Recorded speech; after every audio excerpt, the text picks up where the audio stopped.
Hello and welcome to Tuesdays with the Pilgrim on this extremely special Tuesday edition, because today is not only Tuesday, but Christmas Eve.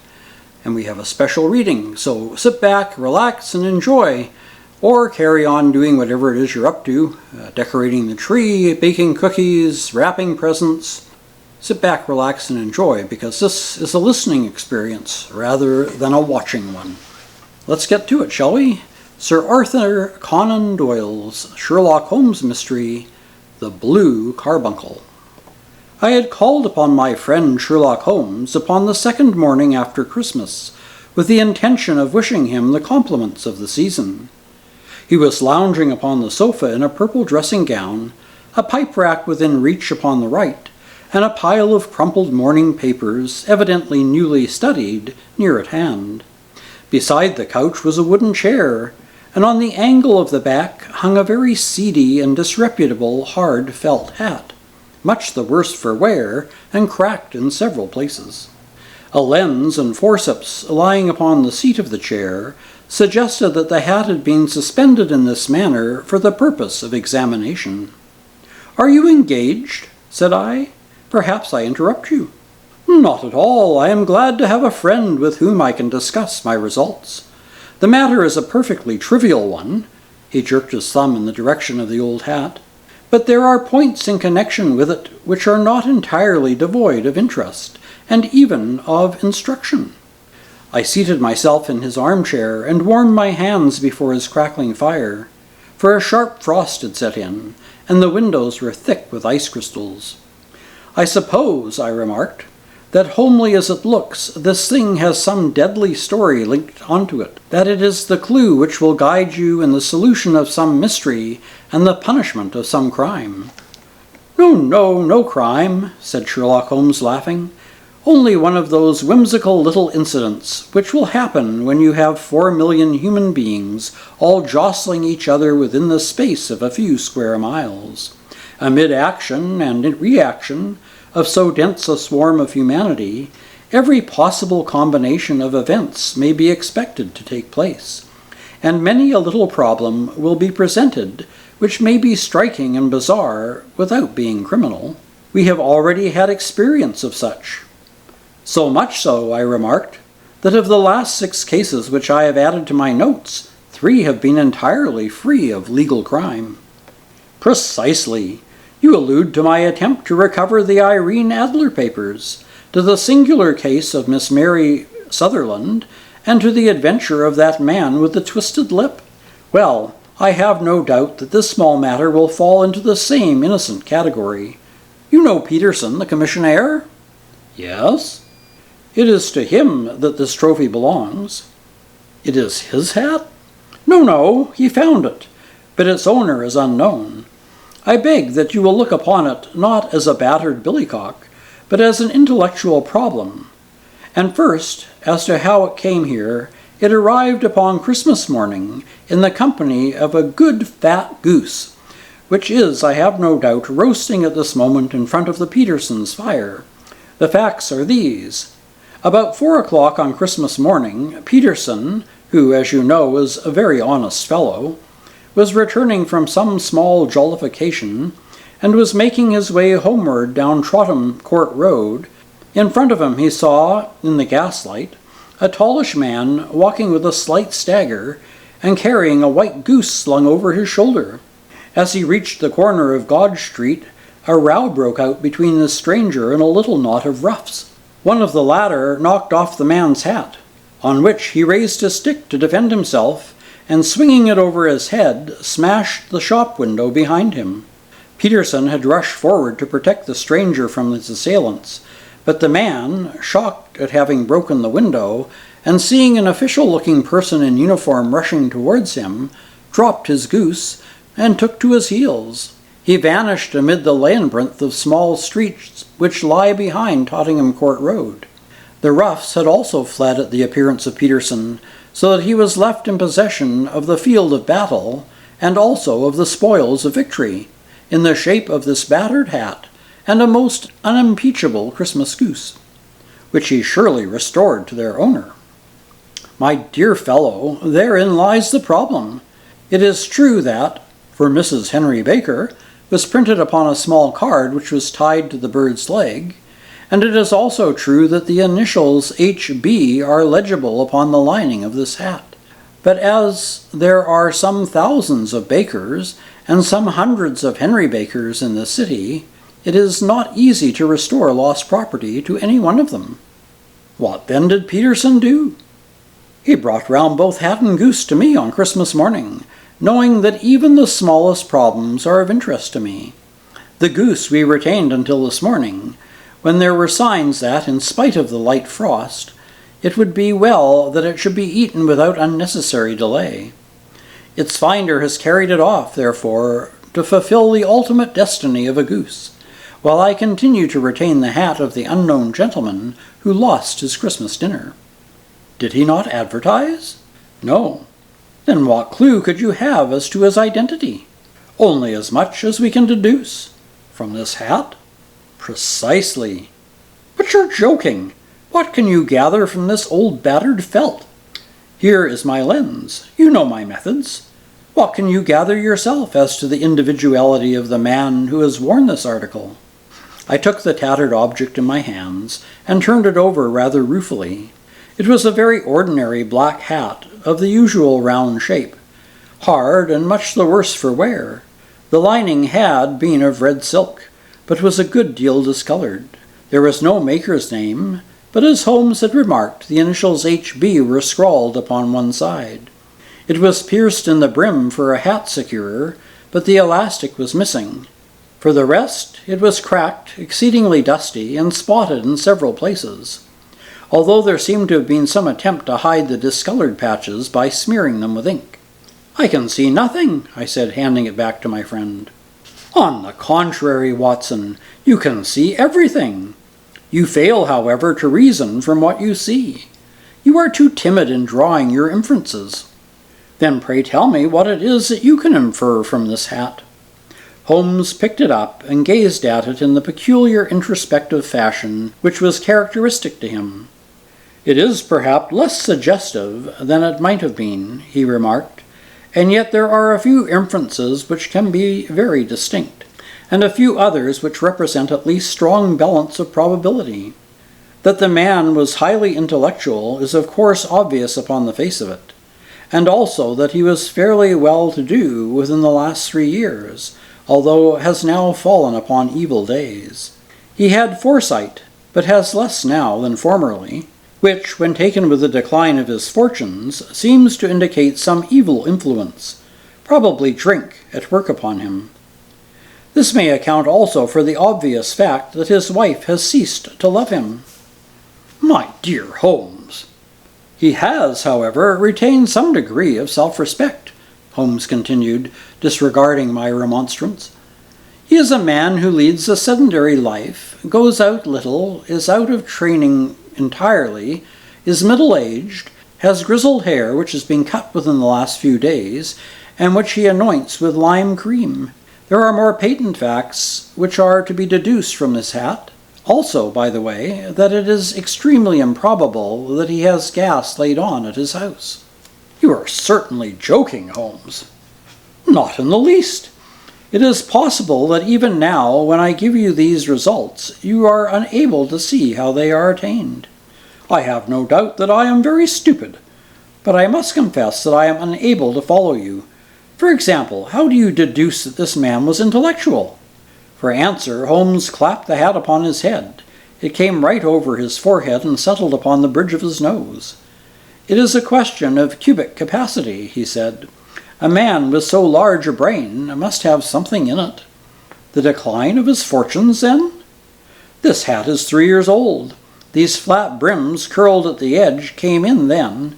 It is a hat of the very best quality. Look at the band of rib silk and the excellent lining. If this man could afford to buy so expensive a hat 3 years ago, and has had no hat since, then he has assuredly gone down in the world." "Well, it is clear enough, certainly. But how about the foresight and the moral retrogression?" Sherlock Holmes laughed. "Here is the foresight," he said, putting his finger upon the little disc and loop of the hat securer. They are never sold upon hats. If this man ordered one, it is a sign of a certain amount of foresight, since he went out of his way to take this precaution against the wind. But since we see he has broken the elastic, and has not troubled to replace it, it is obvious that he has less foresight now than formerly, which is a distinct proof of a weakening nature. On the other hand, he has endeavored to conceal some of the stains upon the felt by daubing them with ink, which is a sign that he has not entirely lost his self-respect. Your reasoning is certainly plausible. The further points, that he is middle-aged and that his hair is grizzled, that it has recently been cut, and that he uses lime cream, are all to be gathered from a close examination of the lower part of the lining. The lens discloses a large number of hair ends, clean cut by scissors of the barber. They all appear to be adhesive, and there is a distinct odor of lime cream. This dust, which you will observe, is not the gritty grey dust of the street, but the fluffy brown dust of the house, showing that it has been hung up indoors most of the time, while the marks of moisture upon the inside are proof positive that the wearer perspired very freely, and could therefore hardly be in the best of training. But his wife? You said that she had ceased to love him. This hat has not been brushed for weeks. When I see you, my dear Watson, with a week's accumulation of dust upon your hat, and when your wife allows you to go out in such a state, I shall fear that you also have been unfortunate enough to lose your wife's affection. But he might be a bachelor.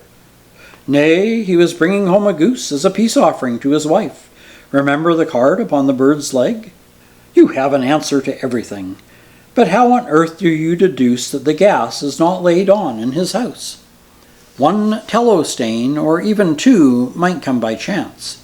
But when I see no less than 5, I think that there can be little doubt that the individual must be brought into frequent contact with burning tallow.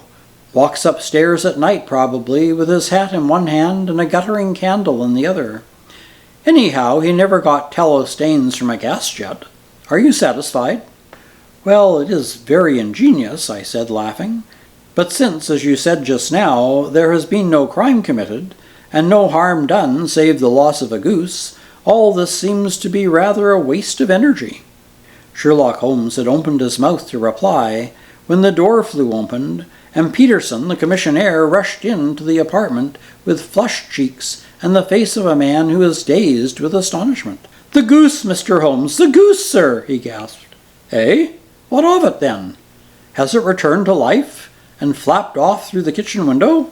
Holmes twisted himself upon the sofa to get a better view of the man's excited face. "See here, sir. See what my wife found in its crop." He held out his hand and displayed upon the center of the palm a brilliantly scintillating blue stone, rather smaller than a bean in size, but of such purity and radiance that it twinkled like an electric point in the dark hollow of his hand. Sherlock Holmes sat up with a whistle. "By Jove, Peterson," he said, "this is a treasure trove indeed. I suppose you know what you've got." "A diamond, sir. A precious stone. It cuts into glass as though it were putty." "It's more than a precious stone. It is the precious stone," said Holmes. "Not the Countess of Morcar's blue carbuncle," I ejaculated. "Precisely so. I ought to know its size and shape, seeing that I have read the advertisement about it in the Times every day lately. It is absolutely unique, and its value can only be conjectured. But the reward offered of £1,000 is certainly not within a 20th part of the market value." £1,000? Great Lord of mercy! The commissionaire plumped down into a chair and stared from one of us to the other. "It's a reward, and I have reason to know that there are sentimental considerations in the background which would induce the Countess to part with half her fortune if she could but recover the gem." "It was lost, if I remember aright, at the Hotel Cosmopolitan," I remarked. "Precisely so. On December 22nd, just 5 days ago, John Horner, a plumber, was accused of having abstracted it from the lady's jewel case. The evidence against him was so strong that the case has been referred to the assizes. I have some account of the matter here, I believe. He rummaged amid his newspapers, glancing over the dates, until at last he smoothed one out, doubled it over, and read the following paragraph. Quote, Hotel Cosmopolitan jewel robbery. John Horner, 26, plumber, was brought up upon charges of having, upon the 22nd, abstracted from the jewel case of the Countess of Morca the valuable gem known as the Blue Carbuncle. James Ryder, upper attendant at the hotel, gave his evidence to the effect that he had shown Horner up to the dressing room of the Countess of Morcar upon the day of the robbery, in order that he might solder a second bar of the grate, which was loose. He had remained with Horner some little time, but had finally been called away. On returning, he found that Horner had disappeared, that the bureau had been forced open, and that the small morocco casket in which, as it afterwards transpired, the Countess was accustomed to keep her jewel, was lying empty upon the dressing-table. Ryder instantly gave the alarm, and Horner was arrested the same evening, but the stone could not be found either upon his person or in his rooms. Catherine Cusack, maid to the Countess, deposed to having heard Ryder's cry of dismay on discovering the robbery, and to having rushed into the room where she found matters as described by the last witness. Inspector Bradstreet, B Division, gave evidence as to the arrest of Horner, who struggled frantically and protested his innocence in the strongest terms. Evidence of a previous conviction for robbery having been given against the prisoner, the magistrate refused to deal summarily with the offence, but referred it to the assizes. Horner, who had shown signs of intense emotion during the proceedings, fainted away at the conclusion and was carried out of court. Unquote. So much for the police court, said Holmes thoughtfully, tossing aside the paper. The question for us now is to solve the sequence of events leading from a rifled jewel case at one end to the crop of a goose in Trottingham Court Road at the other. You see, Watson, our little deductions have suddenly assumed a much more important and less innocent aspect. Here is the stone.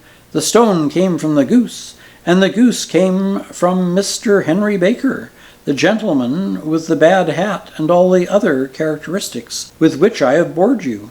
So now we must set ourselves very seriously to finding this gentleman and ascertaining what part he played in this little mystery. To do this, we must try the simplest means first, and these lie undoubtedly in an advertisement in all the evening papers. If this fails, I shall have recourse to other methods. What will you say? Give me a pencil and a slip of paper. Now then. Quote, found at the corner of Gourd Street, a goose and a black felt hat. Mr. Henry Baker can have the same by applying at 6:30 this evening to 221B Baker Street. Unquote. There, that's clear and concise. Very, but will he see it? Well, he is sure to keep an eye on the papers, since to a poor man the loss was a heavy one. He was clearly so scared by his mischance in breaking the window, and by the approach of Peterson, that he thought of nothing but flight. But since then he must have bitterly regretted the impulse which caused him to drop his bird. Then again, the introduction of his name will cause him to see it, for everyone who knows him will direct his attention to it. Here you are, Peterson. Run down to the advertising agency and have this put in the evening papers. In which one, sir? Oh, the Globe, the Star, Pall Mall, St. James, Evening News, Standard, Echo, and any others that occur to you. Very well, sir. And this stone? Ah, yes. I shall keep the stone, thank you. And I say, Peterson, just buy a goose on your way back and leave it here with me, for we must have one to give to this poor gentleman in place of the one which your family is devouring. When the commissioner had gone, Holmes took up the stone, held it against the light. It is a bonny thing, he said. Just see how it glints and sparkles. Of course, it is a nucleus and a focus of crime. Every good stone is. They are the devil's pet baits. In the larger and older jewels, every facet may stand for a bloody deed. This stone is not yet 20 years old. It was found in the banks of the Amoy River in southern China, and is remarkable in having every characteristic of the carbuncle, save that it is blue in shade instead of ruby red. In spite of its youth, it has already a sinister history. There have been 2 murders, a vitriol throwing, a suicide, and several robberies brought about for the sake of this 40-grain weight of crystallized charcoal. Who would think that so pretty a toy would be a purveyor of the gallows and the prison? I'll lock it up in my strong box now, and drop a line to the Countess to say we have it. Do you think that this man Horner is innocent? I cannot tell. Well then, do you imagine that this other one, Henry Baker, had anything to do with the matter? It is, I think, much more likely that Henry Baker is an absolutely innocent man, who had no idea that the bird which he was carrying was of considerably more value than if it were made of solid gold. That, however, I shall determine by a very simple test, if we have an answer to our advertisement. And you can do nothing until then? Nothing. In that case, I shall continue my professional round, but I shall come back in the evening at the hour you have mentioned, for I should like to see the solution of so tangled a business. Very glad to see you. I dine at 7. There is a woodcock, I believe. By the way, in view of recent occurrences, perhaps I ought to ask Mrs. Hudson to examine its crop. I had been delayed by the case, and it was a little after 6:30 when I found myself in Baker Street once more. As I approached the house, I saw a tall man in a Scotch bonnet, with a coat which was buttoned up to his chin, waiting outside the bright semicircle which was thrown by the fanlight. Just as I arrived, the door was opened, and we were shown up together to Holmes's room. "Mr. Henry Baker, I believe," said Holmes, rising from his armchair and greeting his visitor with the easy air of geniality which he could so readily assume. "Pray take this chair by the fire, Mr. Baker. It is a cold night, and I observe that your circulation is more adapted for summer than for winter. Ah, Watson, you have come just at the right time. Is that your hat, Mr. Baker?" "Yes, sir, that is undoubtedly my hat." He was a large man with rounded shoulders, a massive head, and a broad, intelligent face, sloping down to a pointed beard of grizzled brown. A touch of red in the nose and cheeks, with a slight tremor of his extended hand, recalled Holmes' surmise as to his habits. His rusty black frock coat was buttoned right up front, with the collar turned up, and his lank wrists protruded from his sleeves without a sign of cuff or shirt. He spoke in a slow staccato fashion, choosing his words with care, and gave the impression generally of a man of learning and letters who had had ill usage at the hands of fortune.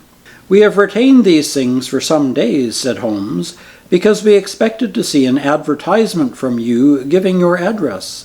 I am at a loss to know why you did not advertise." Our visitor gave a rather shameful laugh. "Shillings have not been so plentiful with me as they once were," he remarked. "I had no doubt that the gang of roughs who assaulted me had carried off both my hat and the bird. I did not care to spend more money in a hopeless attempt at recovering them." "Very naturally. By the way, about the bird, we were compelled to eat it." "To eat it?" Our visitor half rose from his chair in excitement. "Yes, it would have been of no use to anyone had we not done so. But I presume that this other goose upon the sideboard, which is about the same weight and perfectly fresh, will answer your purpose equally well." "Oh, certainly, certainly," answered Mr. Baker with a relieved sigh. "Of course, we still have the feathers, legs, crop, and so on of your own bird, if you so wish." The man burst into a hearty laugh. "They might be useful to me as relics of my adventure," he said, "but beyond that I can hardly see what use the disjunctia membra of my late acquaintance are going to be to me. No, sir, I think that, with your permission, I will confine my attentions to the excellent bird which I perceive upon the sideboard."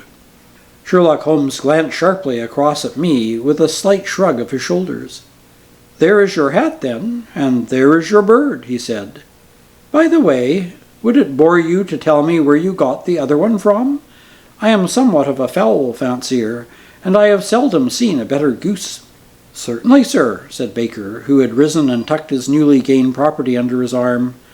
"There are a few of us who frequent the Alpha Inn near the museum.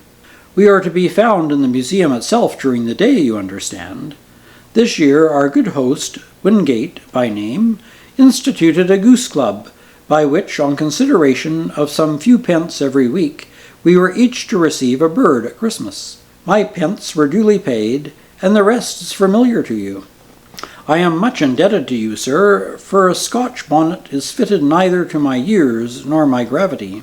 With a comical pomposity of manner, he bowed solemnly to both of us, and strode off upon his way.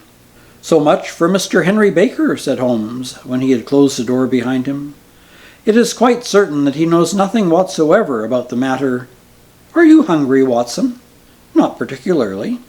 "Then I suggest we turn our dinner into a supper, and follow up this clue while it is still hot." "By all means." It was a bitter night, so we drew on our ulsters and wrapped our cravats about our throats. Outside, the stars were shining coldly in a cloudless sky, and the breath of the passers-by blew out into smoke like so many pistol shots. Our footfalls rang out crisply and loudly as we swung through the Doctor's Quarter, Wimpole Street, Harley Street, and so through Wigmore Street on to Oxford Street. In a quarter of an hour we were in Bloomsbury at the Alpha Inn, which is a small public house at the corner of one of the streets which runs into Holborn. Holmes pushed open the door of the private bar and ordered 2 glasses of beer from the ruddy-faced, white-aproned landlord. "Your beer should be excellent if it is as good as your geese," he said. "My geese?" The man seemed surprised. "Yes, I was speaking only half an hour ago to Mr. Henry Baker, who was a member of your goose club." "Ah, yes, I see. But you see, sir, them's not my geese." "Indeed? Whose then?" "Well, I got 2 dozen from a salesman in Covent Garden." "Indeed? I know some of them. Which was it?" "Breckenridge is his name." "Ah, I don't know him. Well, here's to your good health, landlord, and prosperity to your house. Good night.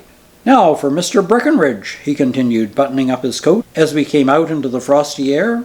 "Remember, Watson, that though we have so homely a thing as a goose at one end of this chain, we have at the other a man who will certainly get 7 years penal servitude unless we can establish his innocence.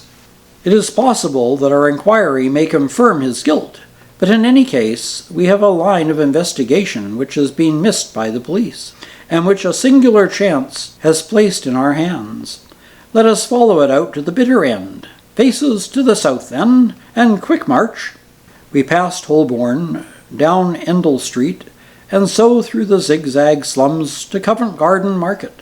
One of the largest stalls bore the name of Breckenridge upon it, and the proprietor, a horsey-looking man with a sharp face and trim side whiskers, was helping a boy put up the shutters.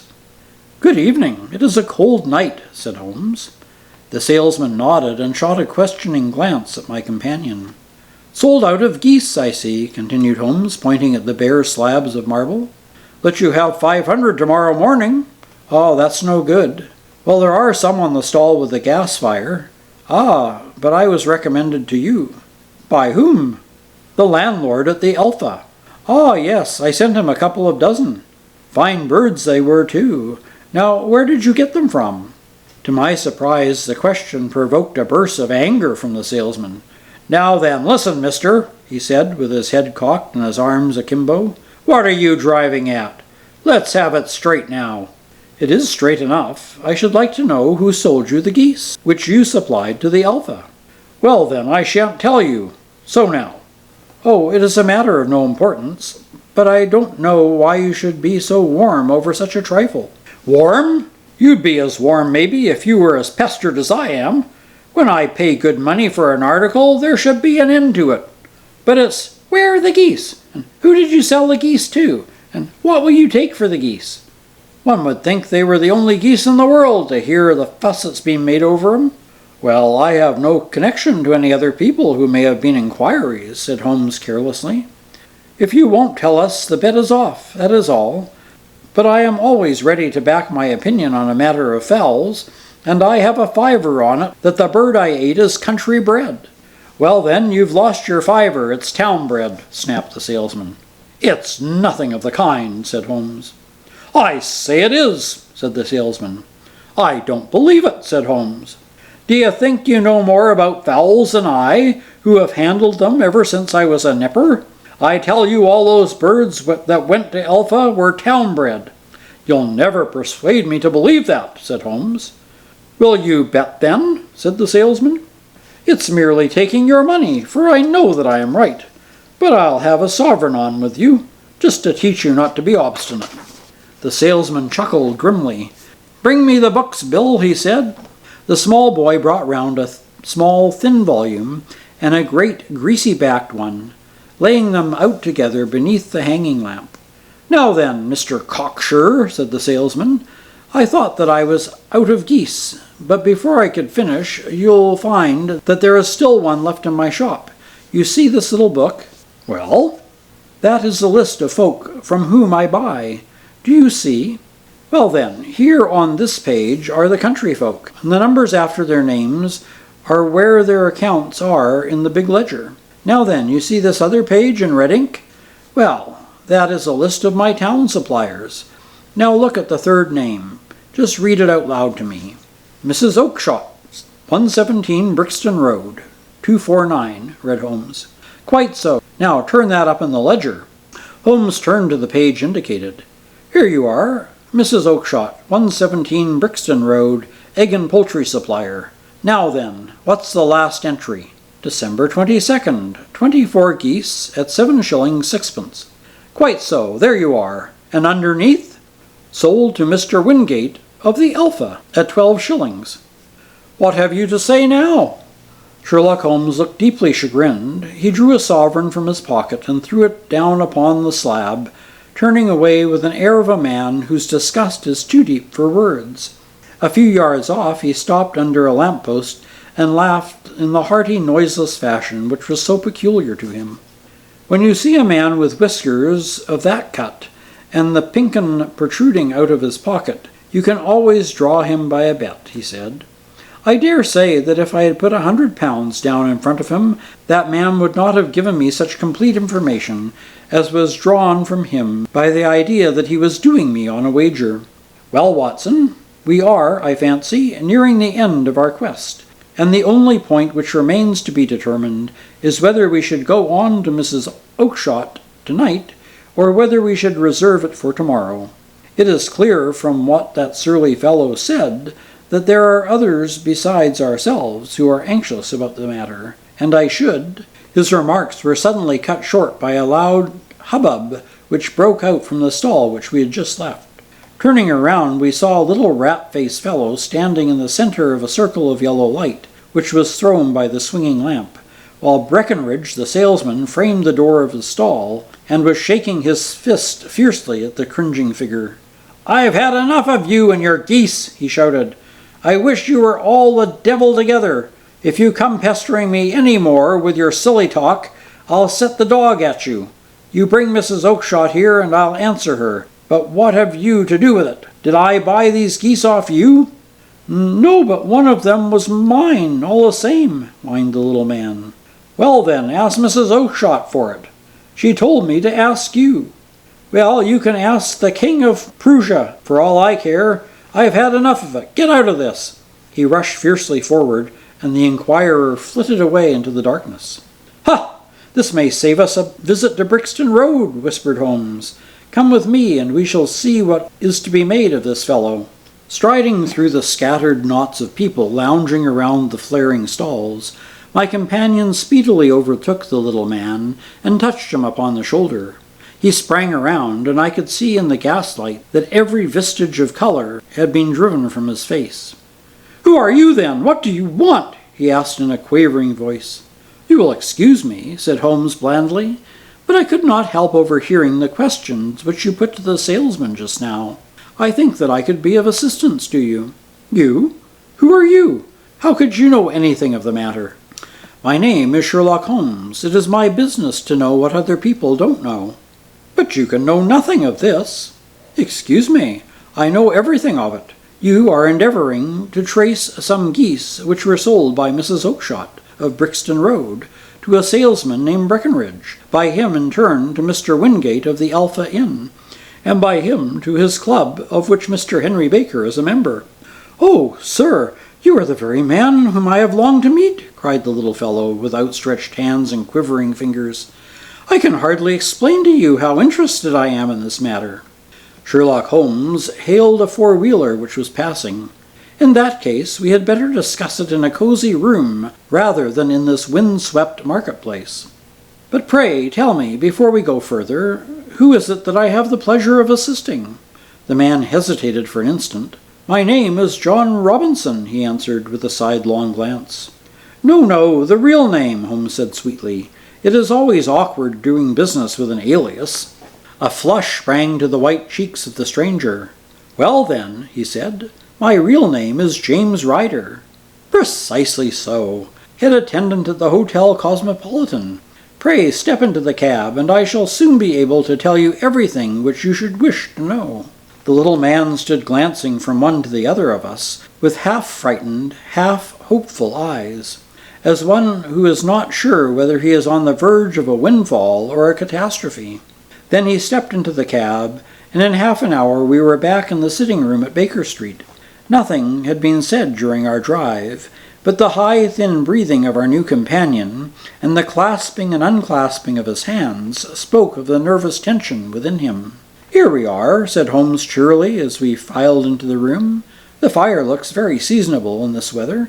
You look cold, Mr. Ryder. Pray take a basket chair. I will just put my slippers on before we settle this matter of yours.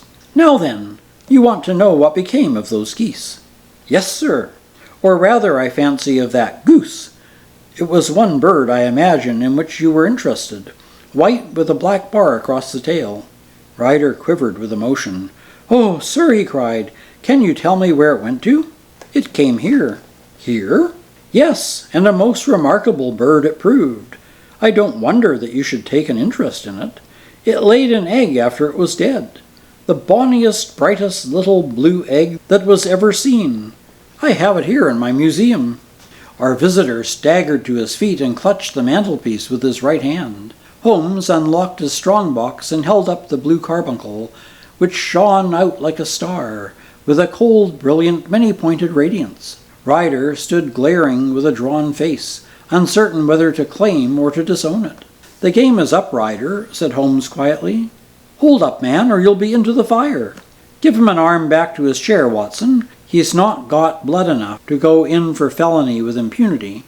Give him a dash of brandy. So, now he looks a little more human. What a shrimp it is, to be sure."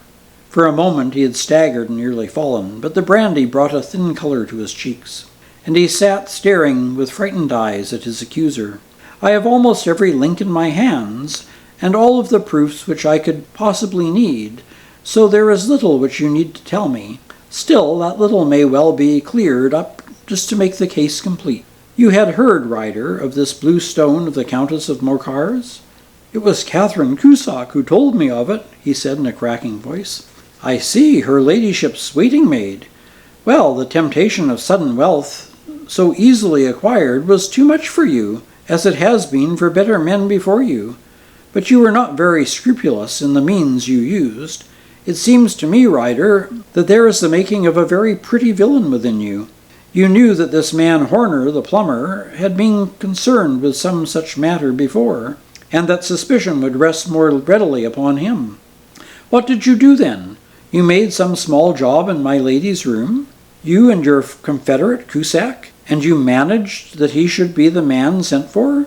Then when he left you rifled the jewel case, raised the alarm, and had this unfortunate man arrested? You then—" Ryder threw himself down suddenly upon the rug and clutched at my companion's knees. "For God's sake, have mercy!" he shrieked. "Think of my father, of my mother. It would break their hearts. I never went wrong before. I never will again. I swear it. I swear it on the Bible. Oh, don't bring it to court. For Christ's sake, don't." "Get back in your chair," said Holmes sternly. "It is very well to cringe and crawl now, but you thought little enough of this poor Horner in the dock for a crime which he knew nothing." "I will fly, Mr. Holmes. I will leave the country, sir. Then the charge against him will break down." We will talk about that. And now let us hear the true account of the next act. How came the stone into the goose? And how came the goose into the open market? Tell us the truth, for there lies your only hope of safety." Ryder passed his tongue over his parched lips. "I will tell you of it just as it happened, sir," he said. "When Horner had been arrested, it seemed to me that it would be best for me to get away with the stone at once, for I did not know at what moment the police might not take it into their heads to search me in my room. There was no place about the hotel where it would be safe. I went out as if on some commission, and I made for my sister's house. She had married a man by the name of Oakshott, and lived in Brixton Road, where she fattened fowls for the market. All the way there, every man I met seemed to me to be a policeman or a detective, and for all that it was a cold night, the sweat was pouring down my face before I came to Brixton Road. My sister asked me what was the matter, and why I was so pale, but I told her that I had been upset by the jewel robbery at the hotel. Then I went into the backyard and smoked a pipe, and wondered what it would be best to do. I had a friend once, called Maudley, who went to the bad, and has just been serving his time in Pentonville. One day he had met me, and fell into talk about the way of thieves, and how they could get rid of what they stole. I knew that he would be true to me, for I knew one or two things about him, so I made up my mind to go right to Kilburn, where he lived, and take him into my confidence. He would show me how to turn the stone into money, but how to get to him in safety. I thought of the agonies I had gone through in coming from the hotel.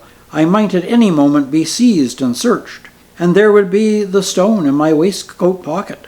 I was leaning against the wall at that time and looking at the geese, which were waddling about around my feet, and suddenly an idea came into my head which showed me how I could beat the best detective that ever lived. My sister had told me some weeks before that I might have the pick of her geese for a Christmas present, and I knew that she was always as good as her word. I would take my goose now, and in it I would carry my stone to Kilburn. There was a little shed in the yard, and behind this I drove one of the birds, a fine big one, white, with a barred tail. I caught it, and prying its bill open, I thrust the stone down its throat as far as my finger could reach. The bird gave a gulp, and I felt the stone pass along its gullet and down into its crop. But the creature flapped and struggled, and out came my sister to know what was the matter. As I turned to speak to her, the brute broke loose and fluttered off among the others.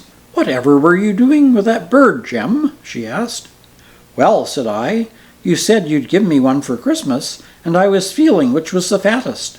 "Oh," says she, "we've set yours aside for you. Jem's bird, we call it. It's the big white one over yonder. There's 26 of them, which makes one for you, one for us, and 2 dozen for the market." "Thank you, Maggie," says I, "but if it's all the same to you, I'd rather have that one I was handling just now." "The other's a good 3 pounds heavier," she said. "We fattened it up expressly for you." "Never mind, I'll have the other, and I'll take it now," I said. "Oh, just as you like," said she, a little huffed. "Which is it you want, then?" "That white one with the barred tail right in the middle of the flock." "Oh, very well, kill it and take it with you." Well, I did what she said, Mr. Holmes, and I carried the bird all the way to Kilburn, told my pal what I'd done, for he was a man that it was easy to tell a thing like that to. He laughed until he choked, and we got a knife and opened the goose. My heart turned to water, for there was no sign of the stone, and I knew that some terrible mistake had occurred. I left the bird, rushed back to my sister's, and hurried into the backyard. There was not a bird to be seen there. "Where are they all, Maggie?" I cried. "Gone to the dealers, Jem." "Which dealers?" "Breckenridge's in Covent Garden." "But was there another bird with a barred tail?" I asked. "The same as the one I chose?" "Yes, Jem, there were 2 barred-tailed ones, and I could never tell them apart." Well then, of course I saw it all, and I ran off as hard as my feet would carry me to this man Breckenridge, but he had sold the lot at once, and not one word would he tell me as to where they had gone. You heard him yourself tonight. Well, he has always answered me like that. My sister thinks that I'm going mad. Sometimes I think that I am myself. And now I am myself a branded thief, without even having touched the wealth for which I sold my character. God help me, God help me. He burst into a convulsive sobbing with his face buried in his hands. There was a long silence, broken only by his heavy breathing, and by the measured tapping of Sherlock Holmes's fingertips upon the edge of the table. Then my friend rose and threw open the door. "Get out!" he said. "What, sir?" "Oh, heaven bless you!" "No more words! Get out!" and no more words were needed. There was a rush, a clatter upon the stairs, the bang of a door, and the crisp rattle of running footfalls from the street. "After all, Watson," said Holmes, reaching up his hand for his clay pipe, "I am not retained by the police to supply their deficiencies. If Horner were in danger, it would be another thing, but this fellow will not appear against him, and the case must collapse. I suppose that I am commuting a felony, but it is just possible that I am saving a soul. This fellow will not go wrong again. He is too terribly frightened. Send him to jail now, and you will make of him a jailbird for life. Besides, it is the season of forgiveness. Chance has put in our way a most singular and whimsical problem, and its solution is our own reward. If you will have the goodness to touch the bell, Doctor, we will begin another investigation, in which also a bird will be the chief feature." I hope you've enjoyed the reading of Sir Arthur Conan Doyle's Sherlock Holmes mystery, The Blue Carbuncle, set at Christmas time. I pray that you will have a wonderful Christmas with your friends and family. Until next Tuesday, when we will continue Tuesdays with the Pilgrim, take care, stay safe, God bless. Merry Christmas.